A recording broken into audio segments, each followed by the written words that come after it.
Vereadora Obrigada. Sônia Francini. Obrigada, vereador Milton Leite, obrigada aos colegas pela atenção. Começar dizendo que eu entendo que a gente está longe de retomar as aulas, muito longe. A gente está em pandemia. Os nossos números agora são piores do que quando a gente começou a quarentena em março, quando o prefeito, né, determinou o fechamento dos comércios, a suspensão das aulas, os nossos números eram menores. Então, é claro que a gente não está no ponto ainda de reabrir. E a condição da escola é muito complicada. Imagina na hora da merenda, as crianças tiram a máscara para comer, elas falam, e aí com a mãozinha, né, toca na mesa, toca nas coisas, e aí a criança vai guardar a máscara direitinho num lugar, ou vai ter uma outra máscara limpa para trocar. É muito difícil. A gente vê nas padarias, agora os adultos, quando tiram a máscara para beber, para comer, para fumar, eles falam perto umas das outras e não tem o cuidado com a máscara. Então, assim, a gente está muito longe de conseguir retomar as atividades e principalmente retomar as atividades das escolas com dezenas, centenas de crianças, né, ou mesmo de adolescentes. Agora, eu quero discutir o texto do projeto muito cuidadosamente. A gente está falando aqui de uma situação em que as pessoas têm medo, e é um medo totalmente compreensível. O medo bem contextualizado, o medo de que a gente volte cedo demais, e aí um medo mais relacionado a algumas propostas do projeto, que é o medo de que a gente esteja destruindo o sistema público de educação. Então, eu quero falar de cada um dos pontos. Vou tentar ser bem breve, mas eu quero detalhar. Tem algumas medidas desse projeto que eu aprovaria, mesmo que não fosse só no caráter emergencial, como é o caso da possibilidade dos pais e mães poderem comprar o seu uniforme no comércio local com um recurso repassado para as famílias. Eu faria essa proposta como candidata a prefeita. É tão mais lógico que as crianças possam experimentar o uniforme, e é isso que o vereador Cláudio Fonseca falou, ainda que tudo transcorresse no prazo, digamos que viesse o uniforme exatamente como foi o modelo apresentado quando da licitação, que foi um dos problemas dessa licitação deste ano, que fez com que o prefeito adotasse essa nova medida emergencial. Mesmo que viesse um uniforme super de qualidade, mas se não poder escolher o pano da blusa, numa pesquisa que foi feita há uns anos atrás pela Secretaria Municipal de Educação, quando o secretário era o João Cury, eles fizeram uma ampla pesquisa que 51% dos alunos achavam que a calça de frio era fina demais, a calça é para o frio, e só 94% dos alunos achavam o tênis horrível, duro demais. Então, você poder ir com sua filha, seu filho, ou a criança sob a sua responsabilidade, experimentar o uniforme, experimentar o tênis, é um avanço. Eu não entendo que isso seja onerar os pais e mães. A gente tem que partir de um pressuposto que mães e pais têm a capacidade de cuidar dos seus filhos nesse sentido. A mesma coisa em relação à aquisição do material escolar. Então, o programa Auxílio Uniforme Escolar, eu seria a favor, independentemente de qualquer caráter emergencial, e no caso do material escolar ainda está previsto lá no artigo 23, que cabe à Secretaria Municipal de Educação avaliar qual opção é a mais adequada, a distribuição direta do material didático ou a transferência de recurso financeiro para que a família adquira. E eu imagino que pode ter as duas coisas. Algumas coisas vão ser muito vantajosas se adquiridas em grande quantidade para distribuição na escola. Os livros, por exemplo. Agora, outros que podem ter uma escolha individual, podem ser compradas na papelaria do bairro, e eu espero que sejam, acho ótimo que sejam, em vez, como disse o vereador Cláudio também, essas licitações, e que você tem os grandes fornecedores disputando entre si, depois uma logística super complicada, e não devia ser assim, mas sejamos realistas, são 600 mil alunos. Então, que eu mãe, né? Hoje eu tenho netas pequenas, mas eu lembro das minhas crianças pequenas, você poder experimentar o uniforme e comprar o material escolar é tão óbvio, faz tão parte do cuidado de uma mãe que tem filho em idade escolar. Outras medidas que eu acho fundamentais e que estão vindo por causa da emergência, sim, diretamente, são, como também já disse o vereador Cláudio Fonseca, o Programa Suplementar de Assistência à Saúde dos Estudantes, especialmente nos casos ou de doenças ou de inseguranças provocadas pela pandemia. Aliás, tem havido estudos recentes mostrando que algumas pessoas demoram muito tempo para se recuperar e tem manifestações tardias dos efeitos da Covid, mesmo depois de serem declaradas, né, curadas, recuperadas, mas ainda demoram a recuperar algumas habilidades cognitivas. Então, que ótimo ter um programa suplementar de assistência à saúde dos estudantes e ao profissional da educação, auxílio psicológico, psiquiátrico ou outro auxílio especializado que se faça necessário. Então, sim, a gente pode imaginar precisar mais ainda de fisioterapia, né? A gente sabe, ou de fonoaudiologia, os professores, né, sofrem com a projeção da voz na sala de aula. Imagina, não sei como é que a gente vai se adaptar à máscara em sala de aula. Então, que ótimo prever isso. O que eu achei estranho na redação do artigo 13 a finalidade de acompanhar os servidores no retorno às aulas, especialmente os profissionais afastados. Não, eu acho que não tem que ser especialmente os profissionais afastados. Todos os profissionais têm de fazer jus a isso. Inclusive, no caso da saúde mental, uma preocupação muito séria em relação às crianças, aos adultos, tem uma incidência muito maior agora de depressão ou de ansiedade em função dessa situação que a gente está vivendo. O que eu estou dizendo é tão conhecido, né, que é só assim, sublinhar o que todo mundo já sabe. E o artigo que me preocupa especialmente é o 14. Fica o Poder Executivo autorizado a repassar aos profissionais de educação, numa parcela, valor a ser apurado em decreto, de acordo com a disponibilidade orçamentária, destinado à aquisição de EPIs a serem utilizados no retorno das atividades presenciais. Então, como assim? Ficou o Executivo autorizado a repassar numa única parcela e se tiver o recurso para isso? Não, isso tem que ser obrigatório. Quer dizer, o Executivo tem que garantir o fornecimento de EPIs, seja porque adquire e fornece, ou seja porque transfere o recurso para que o profissional receba. Não dá para autorizar o Executivo a repassar. Depois, falando ainda do que eu acho também que deveria ser definitivo, e não só na pandemia, né, na quarentena, na volta da quarentena, o projeto de apoio pedagógico, recuperação das aprendizagens, a gente tinha que ter isso em caráter permanente, e aí, que poderão ocorrer no contraturno escolar para atender todos os estudantes com dificuldades de aprendizagem.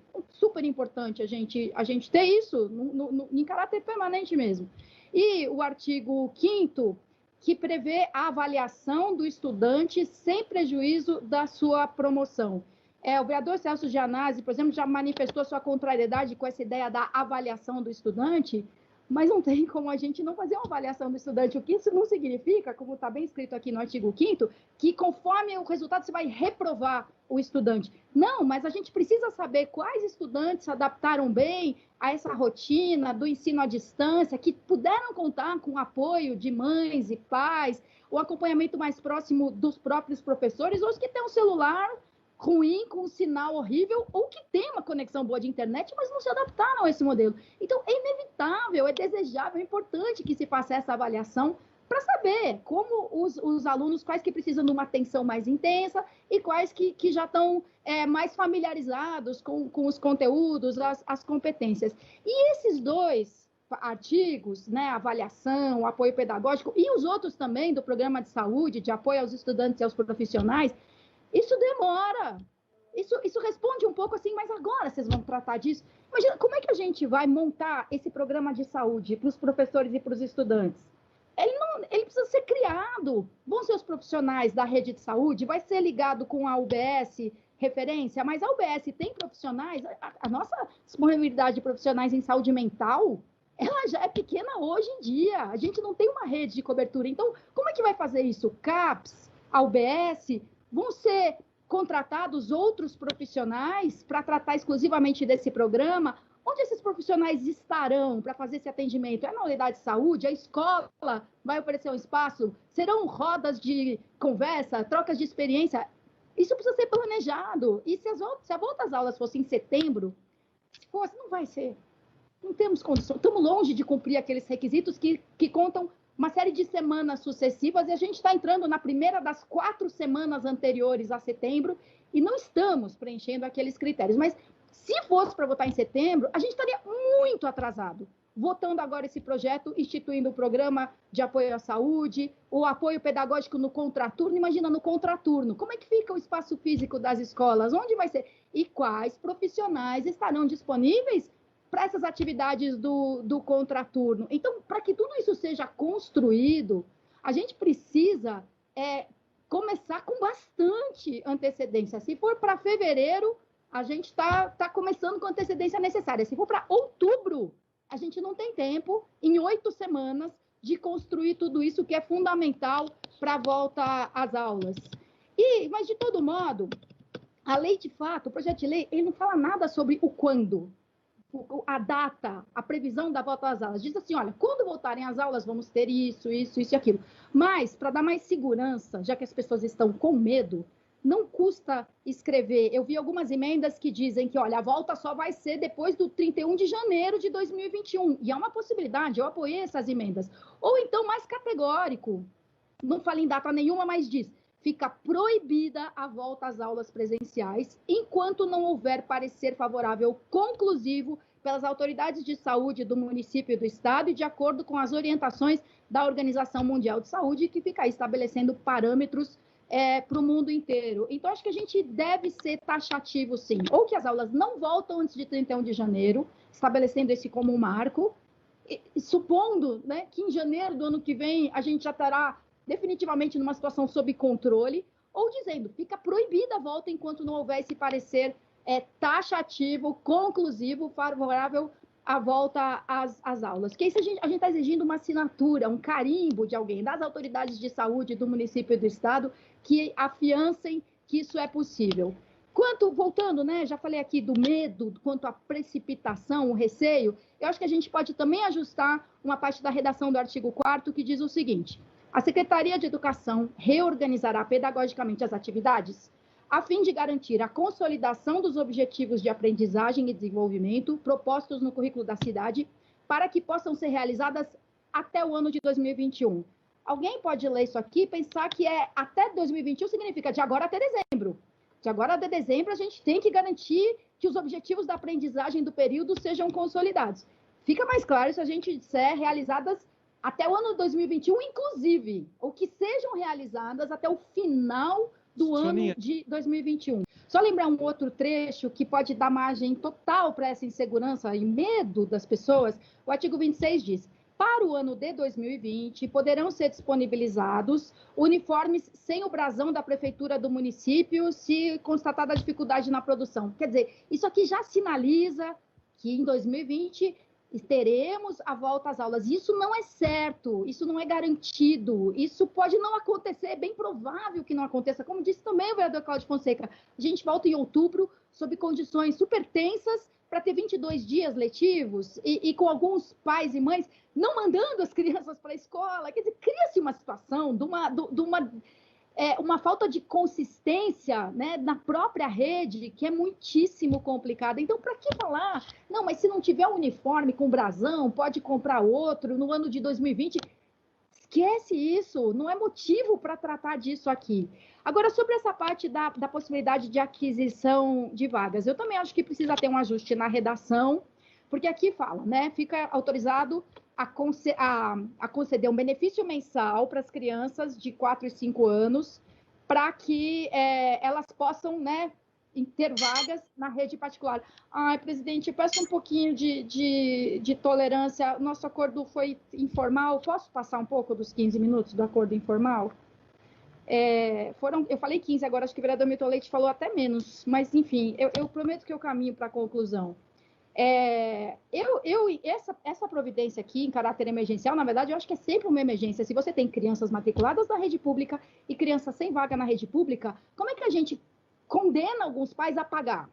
Eu tenho filho na creche pública, eu não tenho, então eu tenho que pagar por uma escolinha. Eu acho que o Estado tem que assumir essa responsabilidade, para que ninguém que precise de uma vaga na rede pública fique sem essa vaga ou precise pagar pela matrícula. Mas, como também chamou a atenção o vereador Cláudio Fonseca, a concessão tem caráter provisório e emergencial, ótimo, e cessará ao final do ano letivo, após a disponibilização de vaga na rede municipal de ensino. Então, que ano letivo? A gente está falando deste ano letivo, do ano de 2021 ou de qualquer ano letivo. Você pode oferecer a vaga em caráter emergencial, provisório na rede privada, e se até o fim do ano, né, se no fim do ano houver vagas na rede pública, você De que ano? Acho que é importante a gente dizer isso. Aí diz que o número de beneficiados não pode ser superior a 5% do número de alunos matriculados na rede pública municipal. E aí, essa pergunta é quase o contrário da do vereador Caio Fonseca. E se tiver mais de 5% das crianças matriculadas sem vaga na rede pública? Porque, por exemplo, muito mais crianças buscaram a rede pública porque os pais não conseguem mais arcar com a mensalidade da escolinha. Então, e se passar de 5%, continuar tendo crianças desassistidas nesse sentido? Então, isso precisa ser mais bem formulado. Sobre quem tem direito a essas vagas, isso eu acho que está bem escrito aqui, parágrafo 1º. As vagas serão oferecidas seguindo a ordem do cadastro de demanda no sistema da Secretaria de Educação. É a fila, é a bendita da fila, né? Você não pode chegar alguém agora pedindo esse auxílio quando algumas mães já estão pagando a vaga da creche faz um tempão, porque estão na fila da creche, né, da SEI, da EMEI, e não conseguiram a vaga. Se bem que a EMEI, até outro dia, pelo menos, estava zerada a fila, mas não sei no atual contexto. Aí tem as garantias de como essa instituição credenciada deve fazer. Garantir a permanência sem distinção entre os pagantes e os beneficiados pelo programa, até porque também são pagantes. Só que na família quem está pagando é a Secretaria é o Estado quem está pagando. Atendimento totalmente gratuito, educação exclusiva para crianças com deficiência, alimentação adequada e os parâmetros de qualidade exigidos da rede municipal de ensino. Acho que isso está bem garantido. E o benefício é cancelado automaticamente quando a criança for encaminhada para uma vaga na rede municipal de ensino. Também não fica claro se isso pode acontecer no meio do ano letivo, que pode ser uma coisa bem traumática. Quer dizer, a criança está lá na escola, tem a turma, tem a professora, tem o afeto. Tudo bem, quando você é obrigado a mudar por outras circunstâncias, é diferente. Mas se a gente puder evitar isso, se a criança, mesmo assim, abriu uma vaga na rede municipal agora, em agosto de 2021, não precisa suspender imediatamente, deixa a criança terminar o ano letivo, aí do ponto de vista, né, do que significa mesmo a educação, a pedagogia. E o que, assim, para quem acha que isso é um absurdo, né, usar o recurso público para uma instituição privada, a gente faz isso muitas vezes e eu acredito que tem que fazer quando o Estado não atende como deveria.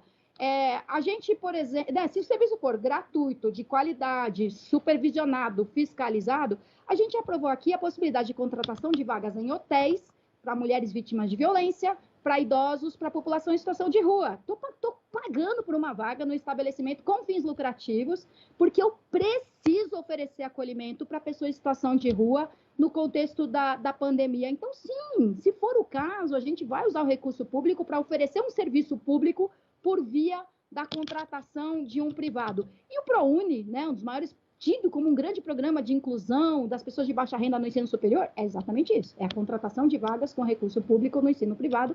Felizmente não é com recurso municipal, porque o município tem que se ocupar mesmo do ensino fundamental e manter, eu acredito, eu defendo, as turmas de ensino médio que ainda estão sob a nossa rede. Sobre a contratação de professores, juro que faltam 2 artigos só para o meu comentário. A justificativa do projeto é clara. A possibilidade da contratação de professor temporariamente para cargo que não esteja propriamente vago, mas cujo titular encontre-se licenciado. Então, é disso que a gente está falando, não é uma turma, uma escola que está sem professores, o cargo está vago, a gente pode nomear o concursado, a gente deve nomear o concursado aprovado. A gente está falando daquela vaga que está temporariamente em aberto, porque o professor está licenciado. Isso, a gente já tem os professores temporários, né? E agora, com certeza, vai precisar mais dos professores temporários, exatamente por causa das circunstâncias da pandemia. O problema é que o texto não é claro. O texto do artigo 15 não é bem isso que está escrito lá, não deixa claro ainda. A secretaria fica autorizada a contratar profissionais para exercer a função de professor e de auxiliar técnico de educação até o limite de 20% do total de cargos criados. A contratação somente poderá ser efetivada se estiver em trâmite processo para a realização de concurso público ou para a criação de cargos. Eu achei que aqui a gente está relacionando coisas completamente diferentes. Se você tem uma emergência e precisa de um professor temporário para cobrir o grande número de vagas temporárias, porque professores estão licenciados, isso não tem nada a ver com dizer, não, mas só se tiver em trâmite um processo para realização de um concurso público lá na frente, a gente tem que deixar bem claro, vagas em aberto, em caráter definitivo, obrigatória a nomeação dos concursados, inclusive superando o prazo normal de validade do concurso, como esta casa já aprovou. Os concursos que venceram agora durante a pandemia, a gente tem que ter a possibilidade de ter suspendido esse prazo e considerar que ele continua válido depois. Então, ligar uma coisa a outra, e assim, esse artigo não condiz com a justificativa do próprio projeto. E, por último, acho muito positivo o que diz aqui o artigo, acho que é o 6º, se não me engano. O município promoverá, a partir de 2021, em colaboração com o Estado e a União, após minuciosa análise do impacto da pandemia na educação da cidade, 2 conferências municipais de educação, com intervalo de até 3 anos entre elas, com o objetivo de avaliar e monitorar a execução do Plano Municipal de Educação, que, em face dessa situação de 2020, terá seus prazos e metas prorrogados por 2 anos. Agradeço muito a compreensão e a tolerância do presidente e dos colegas, e esse é meu comentário, presidente. Muito obrigada.